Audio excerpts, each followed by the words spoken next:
We're beginning part 2, The Political Train, and this chapter is called Chapter 9, Early Targeting of Minority America of Emerging Viruses, AIDS and Ebola, Nature, Accident, or Intentional. I returned home from Boston later that evening and gave Jackie an overview of my findings. After discussing the recap, including the scoop on Francis and Duisberg, she asked a question that seemed to come from left field. "Let's think about this for a minute," she adjured. What was happening politically around the time cancer viruses first came in vogue? Who was in power? Jackie, reared in Canada, knew little about the politically volatile 1960s and early 1970s. After a few seconds of considering the question, I replied the 60s and early 70s were a political nightmare. President Kennedy was assassinated in 1963, the Cold War in Vietnam was heating up, and the use of nuclear weapons was on everyone's mind, particularly those at the Defense Department. "Do you think Kennedy's assassination had something to do with the CIA?" she asked. "A lot of conspiracy buffs think so. Why? What are you getting at? Military science doesn't evolve in a vacuum, nor do global epidemics. Do you remember the famous French microbiologist René Dubois? He considered the powerful influence social and environmental factors wielded on every epidemic, he concluded.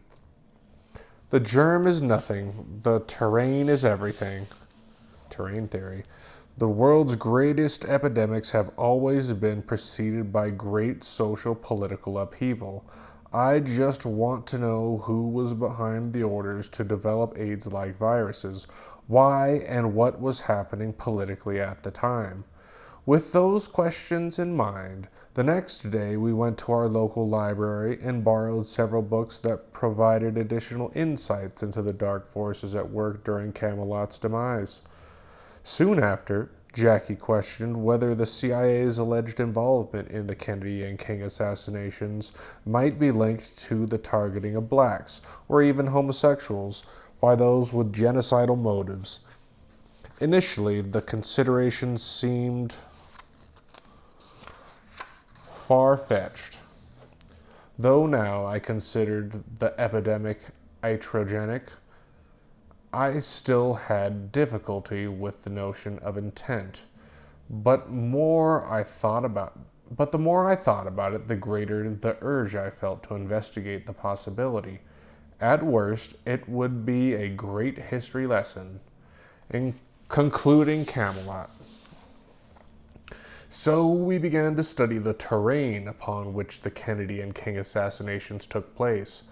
By the end of this seemingly unrelated investigation, Jackie's proposed links between the politics of Camelot lost and the development of AIDS viruses seemed frighteningly plausible. It was during this bleak period of American history that biological weapon contractors began to realize the possibility of genetically engineered virus delivery systems for untraceable genocide. Moreover, by the mid-1960s, the checks and balances between the legislative and executive branches of government ceased to function. J. Edgar Hoover's position as the effigy of anti-communistic crime-fighting vigilance had grown to such an extent that legislative oversight of the FBI and CIA was essentially non-existent. It was during this period that shadow governors like Hoover began to grossly abuse their freedoms with the press. According to New Jersey Congressman Neil Gallagher, ousted as a result of a smear campaign waged by Hoover and his media liaison Roy Cohn, information was controlled. The bastards were in charge of a multitude of disinformation channels. The American political system, infected by the most evil forces imaginable under Hoover, Lansky, And the military-industrial complex functioned metaphorically like the retroviruses Gallo and his co-workers were about to create. Both macroscopic and microscopic menaces transmitted disinformation and created the many pathological life forms needed to control, grow, kill, and remain undetected. The military-industrial complex, in association with organized crime, had overrun the nation's natural immune system. The checks and balances for truth and justice established under the United States Constitution, American government became a cancerous growth that consumed rather than abetted the public's health and welfare. By the time we finished reading Citizen Cone by von Hoffman and Secrecy and Powers by Powers, it was clear the FBI and CIA officials who administered the Communist Counterintelligence Program, the COINTELPRO, were not only plausible suspects in the Kennedy and King assassinations, but in the transmission of AIDS to specific American and Third World populations. We based this seemingly bizarre assertion on the fact that McCarthy mania, which raged over the 1940s and 1950s, continued covertly through the 1970s. Most suspiciously, it consumed gays, blacks, and anyone accused of communist inclinations. Roughly, the same populations devastated by the AIDS epidemic. The following summarizes what we learned about the early targeting of minority America. Early McCarthyism and its homosexual focus. In the mid-1940s, as post-World War II construction began, Governor Thomas E. Dewey, the New York GOP presidential candidate, accused the Truman administration of harboring sex offenders. GOP Republican Party officials, quick to take advantage of the homosexual angle, mailed thousands of newsletters to party aides explaining that sexual perverts were perhaps as dangerous as the actual communists who allegedly supported them. They encouraged a campaign to rid government of the queers who had lodged themselves in the tissues of the bureaucracy. Soon thereafter, the U.S. Senate formed a special pervert committee to investigate the allegations that led to a report charging that homosexuals tend to have corrosive influence upon fellow employees. These perverts will frequently attempt to entice normal individuals to engage in perverted practices. This is practically true in the case of young and impressionable people who might come under the influence of a pervert. One homosexual can polluted a government's office, the reporter said. By 1952, 91 homosexuals had been fired from the State Department, allegedly for links to communism and immorality. Such stories dominated the press and fanned fears that affected every government agency. Even the FBI and CIA was stricken with perverts and infiltrated by communists, according to Hoover. Reflecting on daily innocence, more than 30 years of gay bashing apparently foreshadowed Dr. Acer's efforts to get even. I suddenly realized it was 1987 when Acer and Edward Parsons viewed Strecker's videotape and learned that in 1978, the allegedly tainted hepatitis B vaccine was administered to more than 1,000 homosexuals as a Trojan horse experiment. But Hoover himself was a homosexual, Jackie argued. Surely he wouldn't have wanted other gays to be so brutally affected, and he couldn't have had anything to do with the hepatitis B experiments. He had been dead for several years. Right, Hoover died in 1972, but Gallo synthesized AIDS-like viruses in 1970. Hoover controlled the FBI and was a powerful influence in the CIA until shortly before his death. He may or may not have been dead at the time a plan to deal with the homosexual problem may have been decided. Either way, it would be naive to think that political and commercial powers that Hoover represented would have changed their agendas simply because of his death. His extensive intelligence files on domestic and foreign enemies, gays, blacks, and communists would have been passed to his heirs. And so far as his homosexuality is concerned, Acer was a homosexual too. That didn't stop him from threatening the lives of dozens of other gay men by exposing them to his virus through unprotected sex. There are good and bad people of every background. Also, the antics of Hoover and Cohn are well documented, being farther ahead in my reading than Jackie. Given her constant attention to our toddler Elena, I explained, Cohn, Hoover, and Acer were all closet homosexuals who disrespected other gays. Cohn, in particular, was famous for persecuting homosexuals. Surrounded by CIA and FBI officials who, at the time, believed the civil rights movement as well as the gay rights movement was a communist conspiracy to be squelched at whatever cost, Hoover would not likely have defended his sexual preferences or interfered with plans to target gays, blacks, or other politically left groups. I suppose you're right, Jackie admitted. It seems that Hoover hated minorities as much as Hitler. He was also an impassioned powermonger who apparently stopped at nothing to destroy his enemies. Right? Given his history, I interrupted, even if he had been alive, he wouldn't have risked being compromised to defend the American gay community. More gay bashing. To further substantiate my point, I showed Jackie a segment of von Hoffman's book which noted that persecution against homosexuals discovered in public office was so fierce that many took their lives rather than bear the shame. Examples included the famous English mathematician Alan Turing, who broke Germany's Enigma code during World War II and subsequently contributed greatly to the development of computers. He was arrested for homosexual acts, pleaded guilty, and was sentenced to receive hormone injections. The treatments caused him to become impotent and grow breasts. Shortly thereafter, he committed suicide. John Montgomery, manager of the State Department's Finnish desk, suffered a similar fate. He ended his life by hanging himself by a rope tied to the balcony of a Georgetown house he shared with his lover. Episodes like these reinforced widespread homophobia. As a result, the media exploited the Republican-directed purging of homosexuals in public service.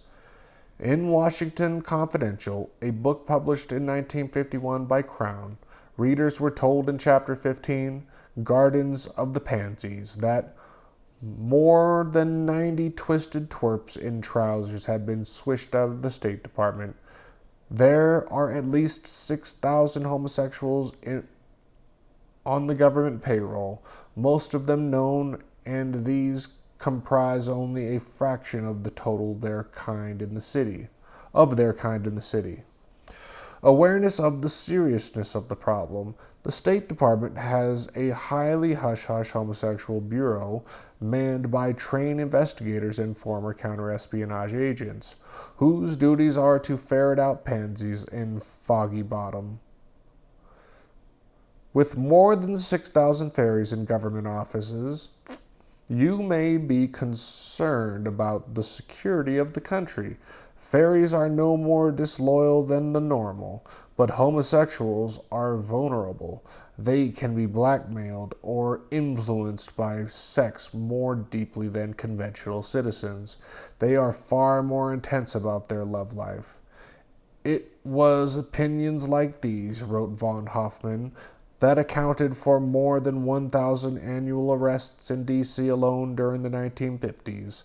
Thousands more were forced out of federal jobs in both civilian and military service, and unknown numbers were refused employment for the same reason. Social historian John D. Emilo Social historian John D.M.D. also wrote about the FBI's involvement in this homosexual inquisition. The FBI sought out friendly vice squad officers who supplied arrest records on moral charges, regardless of whether convictions had ensued.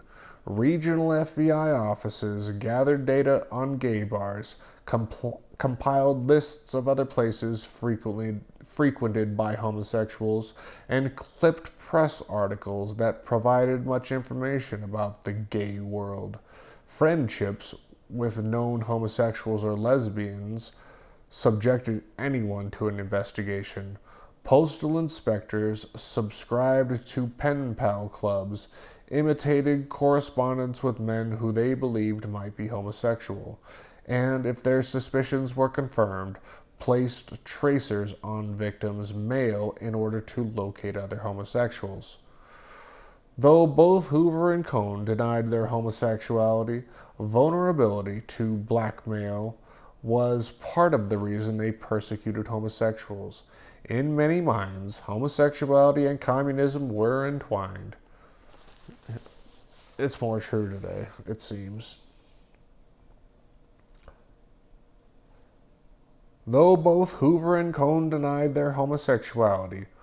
Okay, I just read that. Thus, Nebraska's Republican Senator Keith Wary was calling for measures to guarantee the security of seaports in major cities against sabotage through conspiracy of subversives and moral perverts in government establishments. It was thought by senators and others that Adolf Hitler had made a world list of homosexuals who could be reached and enlisted one way or another for espionage, sabotage, or terrorism. The list was supposed to have fallen into Stalin's hands when the Nazi capital was captured in 1945, and have fallen into Stalin's hands when my goodness. Was fallen into Stalin's hands when the Nazi capital was captured in 1945, and now the communists were updating it and using it. Small wonder that Wary was moved to tell newspaper's Max Lerner that you can't separate homosexuals from subversives. Mind you, I don't say every homosexual is a subversive, and I don't say every subversive is a homosexual, but a man of low morality is a menace in the government, whatever he is, and they are all tied up together. Oddly enough, they were, to a very limited extent, all tied up together, von Huffman analyzed. He argued that what we know of civilian rights for homosexuals came from the pens of American left-wing radicals, and especially the anarchists. He recalled that Paul Goodman, an admitted anarchist and bisexual, was among the first to argue publicly that gay might be good. Anachronism, von Huffman argued, is tainted with libertarianism, which opposes any form of communist rule. Also on the left, briefly following the revolution, Marxist-Lenin delayed its execrations. Execrations? I could look that word up later. Marxist-Lenin delayed its execrations, tolerating homosexuality for a few years before Stalin outlawed such behavior.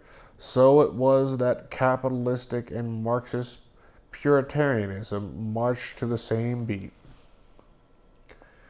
Early history of gay rights linked to communism. The first enduring public organization for gays was founded by Henry Hay, an outspoken communist in Los Angeles in 1951.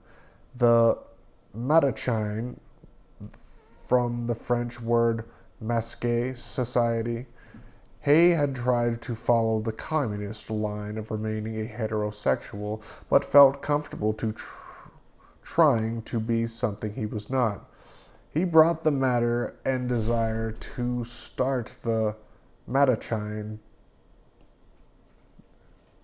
He brought the matter and desire to start the Matachine to his attention of his higher-ups in the United States Communist Party, CPUSA. Here's what Hay wrote.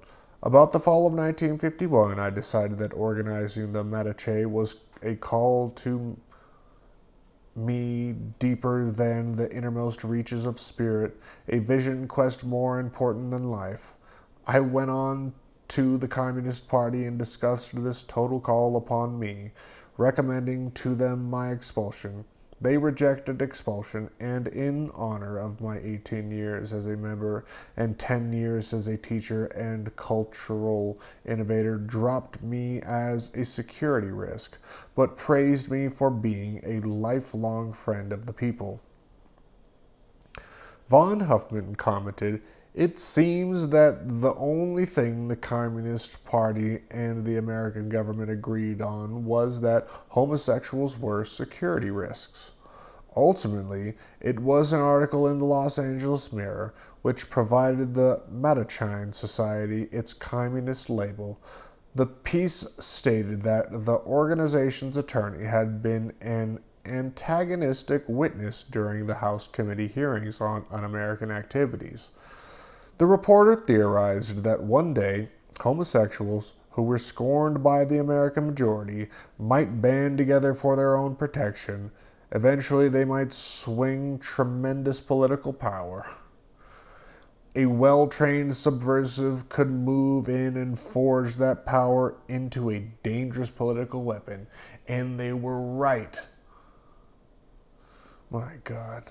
We had training story time over here. Matachine members became as alarmed as the newspaper reporter at the possibility of subversive influences among them, von Huffman wrote.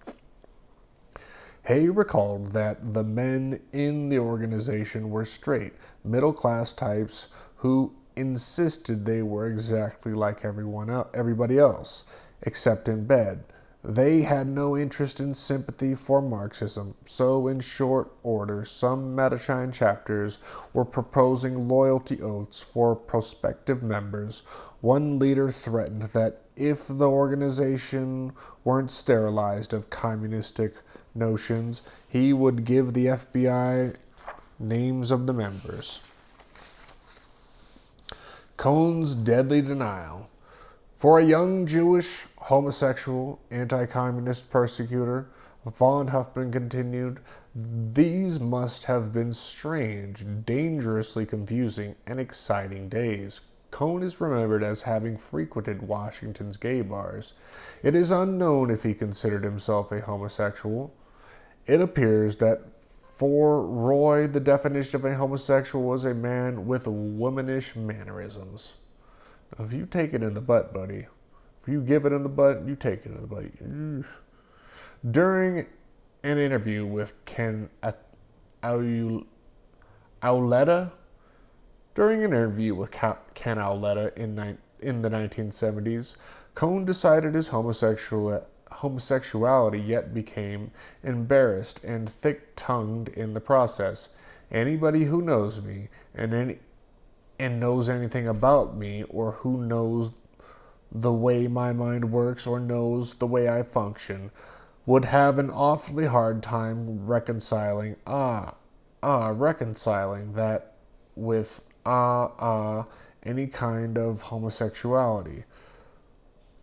Every facet of my personality, of my aggressiveness, of my toughness, of everything along those lines is just totally, I suppose, incompatible with anything like that. There have always been normal-appearing men who were homosexual, though never or seldom practiced, while the other type, what you call the Teutonic, was not so much in evidence, and we knew very little about them, and thought they were just trade. You know, the truck driver who enjoyed being had but pretended that he was really interested in women and money. Speaking about nothing, got that Obama speak. In the final years of Cohn's life, people from all walks of life pointed angrily to his hypocrisy. How can man go on denying what he is? Many asked, von Huffman explained. There was a recognizable type of manly male, a Roy type, who had sex with other men, but did not consider himself a homosexual. That pretension could be a pretending to the self with a young man like Roy who was out to show the Jews were not communists, but who also had to face the overlap between communists and homosexuals. Cohn ultimately dies of AIDS. Black hate and American intelligence. The effect of McCarthy mania on the fledgling civil rights movement and the plight of blacks struggling to overcome racial burdens in post-Reconstruction America was onerous. In the early days following World War II, the National Association for the Advancement of Colored People, the NAACP, approached President Eisenhower with a petition for ending segregation and discrimination in America's capital, the District of Columbia. Historian Dorothy K. Newman recorded many of the events during this time. Black federal workers were fired for participating after work in NAACP sponsored picketing of discriminating racial. Black federal workers were fired for participating after work in NAACP sponsored picketing of discriminating retail stores and on the strength of unproved allegations that they attended communist-inspired meetings. A black postal worker in Santa Monica, who was also head of the local NAACP, was fired from his job for organizing a drive, after hours, to increase black employment at a local department store. His crime, and that of black postal and government employees in other states, was simply membership in the NAACP. These were the early Cold War years, and an atmosphere of prying and recrimination pervaded government. In that atmosphere, fighting discrimination became nearly synonymous with disloyalty, and black employees everywhere became especially vulnerable, particularly since there was no need to prove the charges before firing a worker. Time and time again, the NAACP was called on to defend black government workers accused of disloyalty after pressing for black rights. In keeping with the racist nature of the time, the first offensive research lab at Fort Detrick, which was just beginning to produce biological weapons, was christened the Black Maria, adopted from the old High German term Mare, meaning the black incubation chamber for evil, exceeding what is natural or regular. Fears of black communist collusion continued throughout the Kennedy years and beyond, before being forced to propose comprehensive civil rights legislation because of pressure from northern liberal and southern black leaders. The Kennedys served Hoover's racist agenda.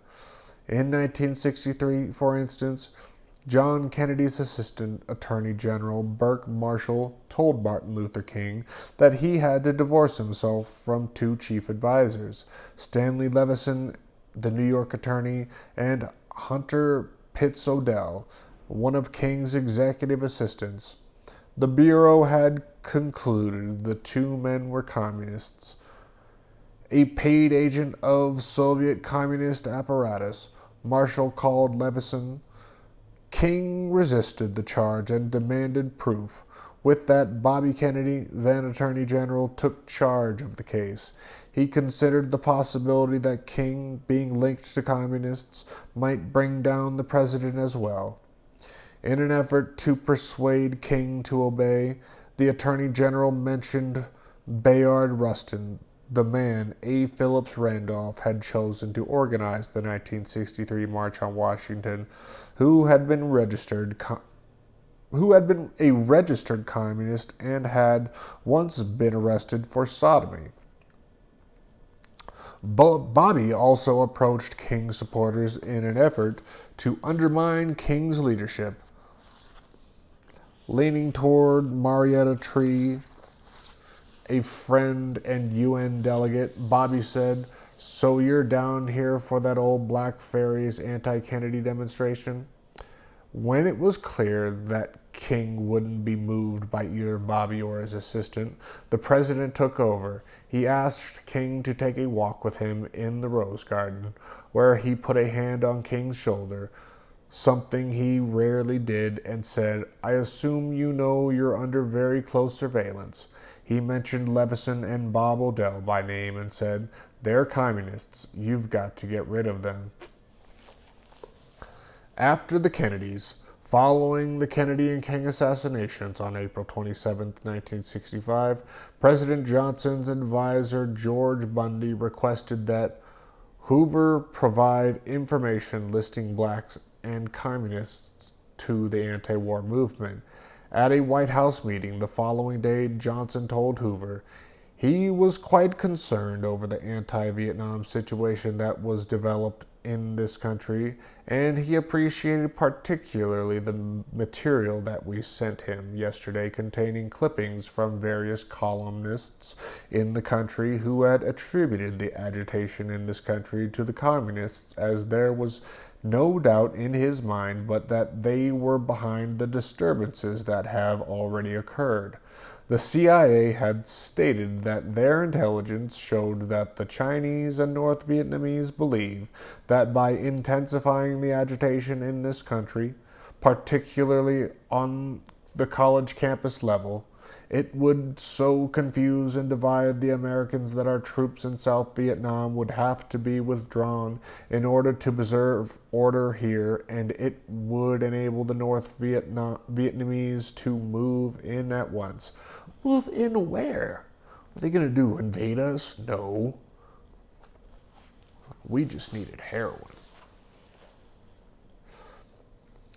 In response to Johnson's concerns and request for expanded intelligence, Hoover ordered his staff to prepare a report for Johnson containing what we know about the students for a democratic society.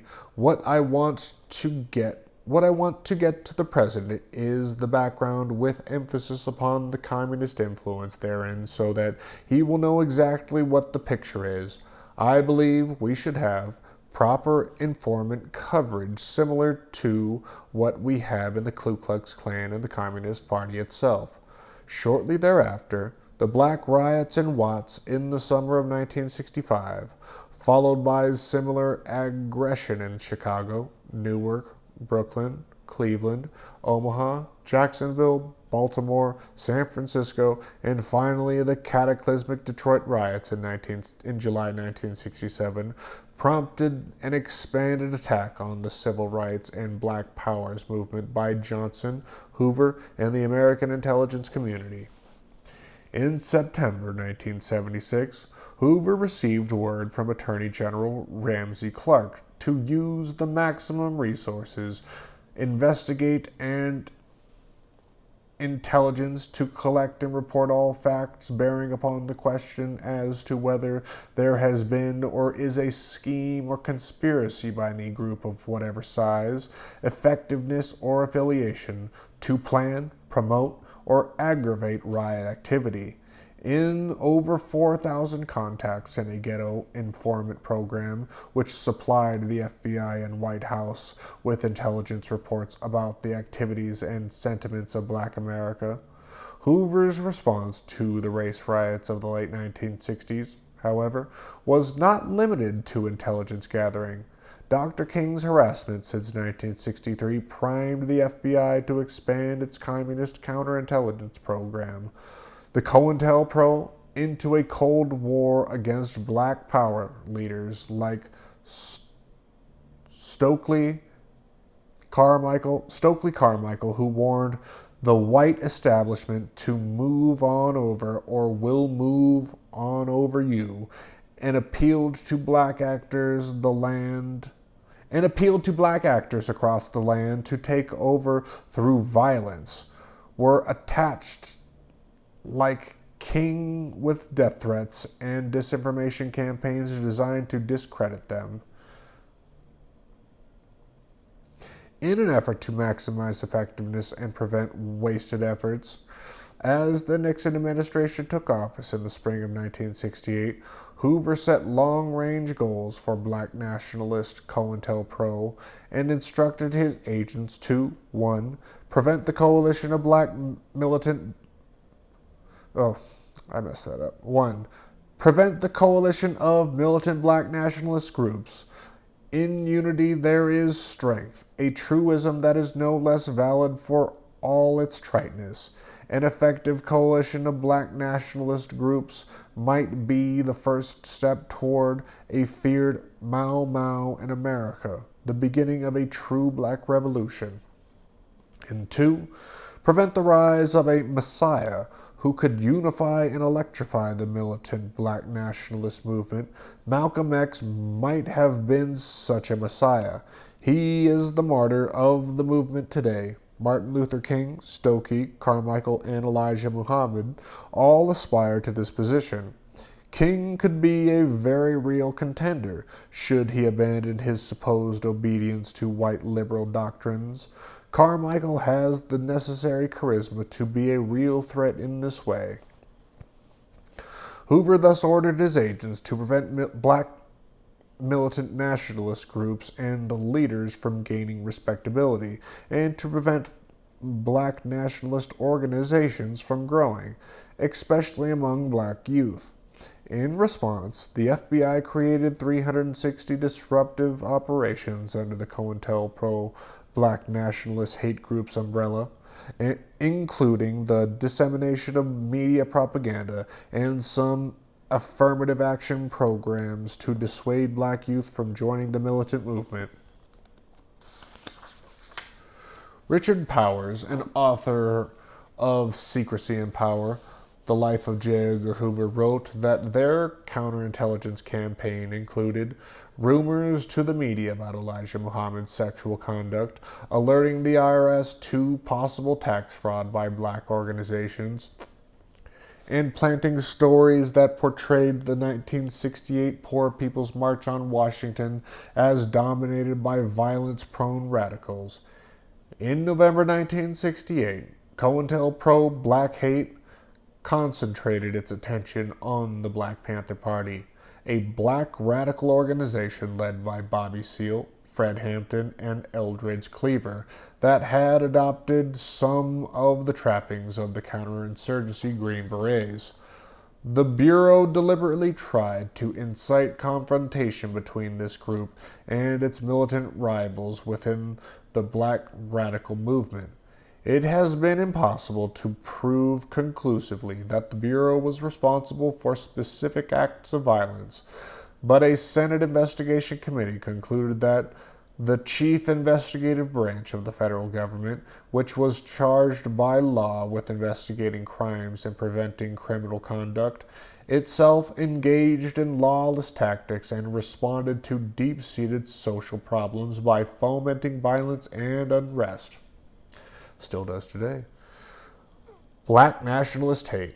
Between 1968 and 1973, even after Hoover's death, the Nixon administration's dirty tricks against black gained momentum. Efforts to expose Martin Luther King Jr. persisted more than a year after King's death. Hoover personally directed a conservative attack against King's memory and tried to block attempts to honor the fallen leader. At the same time, the COINTELPRO hate groups launched a major offensive against the Black Panther Party, the BPP, having issued the Panther directives aimed at disrupting the Black Panther Party. Hoover intensified the Bureau's involvement in the most dangerous COINTELPRO initiative ever launched against any group. Some anti-Panther operations encouraged violence. In its efforts to destroy the 3,000-member strong organization, the Bureau encouraged local police departments to mount Panther offenses. One such operation led to the deaths of Illinois Panther chairman Fred Hampton and Peoria chairman Mark Clark. The December 4th, 1969 raid by the Chicago Police Department was directed by Hampton's bodyguards, an FBI informant. In the course of attacking Hollywood Panther supporters, including celebrities such as Leonard Bernstein and Peter Dukin, the Bureau caught an unstable young screen actress, Jean Seberg, in its nest. Here's figure 9.1. Hoover explained COINTELPRO his covert anti-communist undertaking to include attacks on black activists Martin Luther King Jr.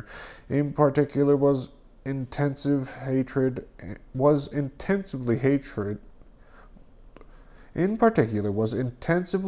and targeted during this period. Hoover's handwritten note here urges that his agents to keep close tabs on King, who he called a tomcat with obsessive, degenerative sexual urging. Source powers RG, Secrecy and Power, The Life of J. Edgar Hoover, New York, The Free Press, 1987. Pause it if you'd like to take a longer look.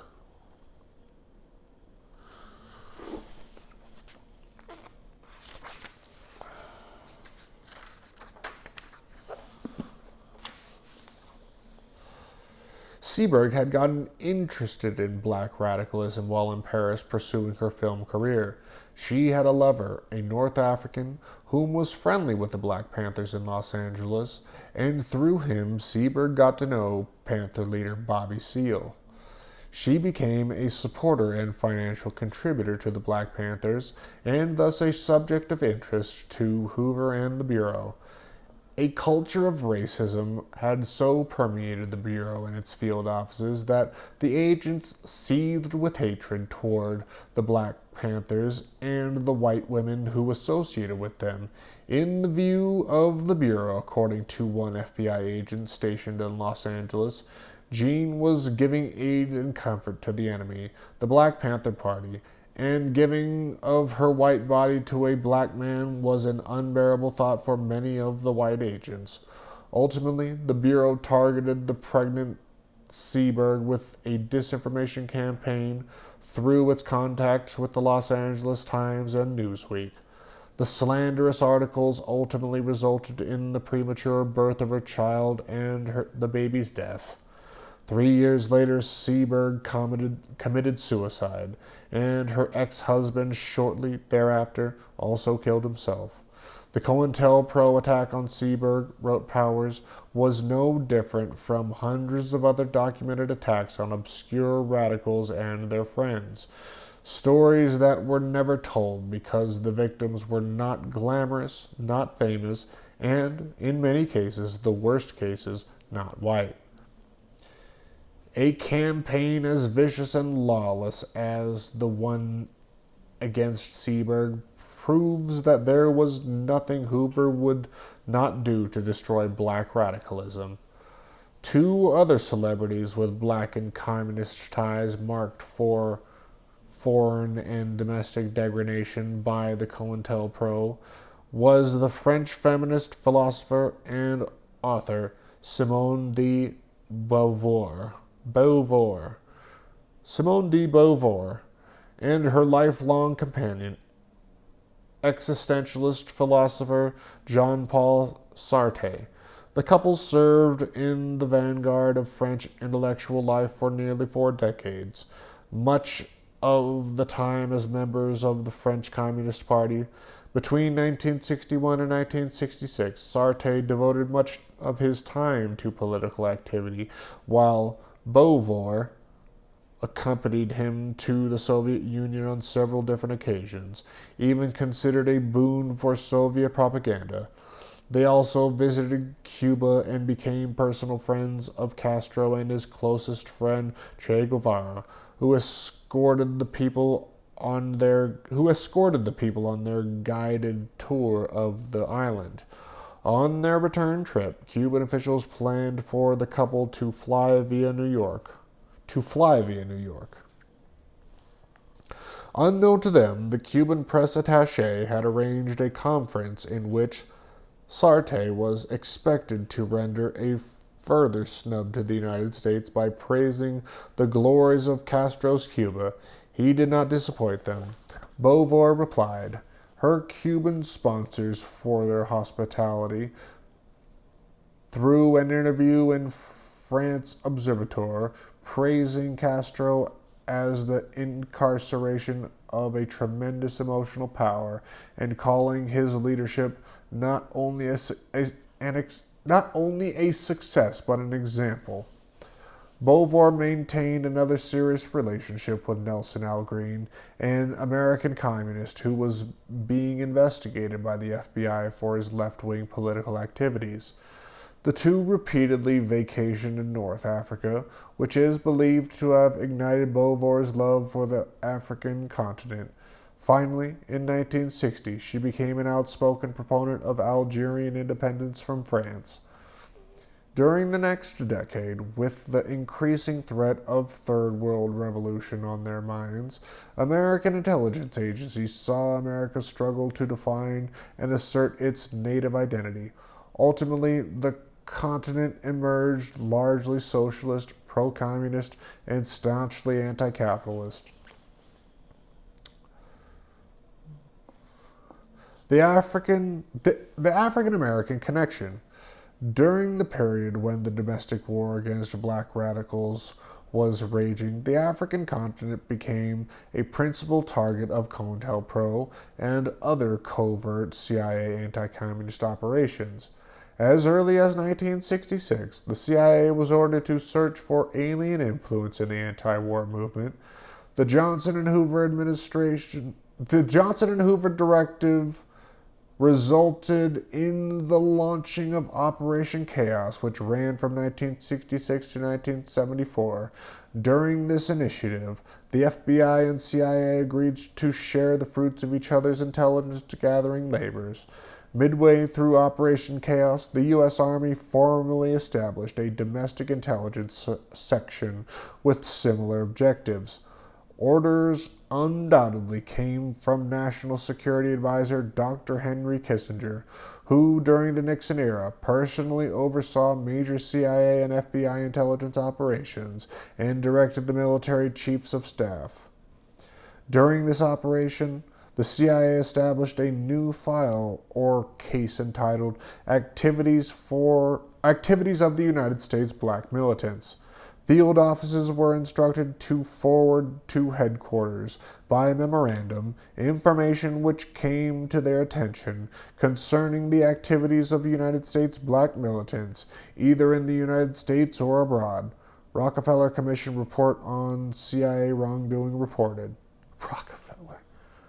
CIA's interest was primarily to ascertain the details of foreign involvement, support, guidance, training, funding, or exploitation of the above groups or movements, particularly through coverage of foreign travel, contacts, and activities of the Americans involved. Although the emphasis was clearly on information establishing a foreign link with these groups, the division field officers were also requested to report for background purposes on the purely domestic activities of these groups and their members. The Operation Chaos representative explained that this purely domestic information was necessary to compile a database essential to full understanding of possible connections between these groups and hostile elements abroad. The purpose of foreign espionage efforts in Africa was considered both urgent and multifaceted.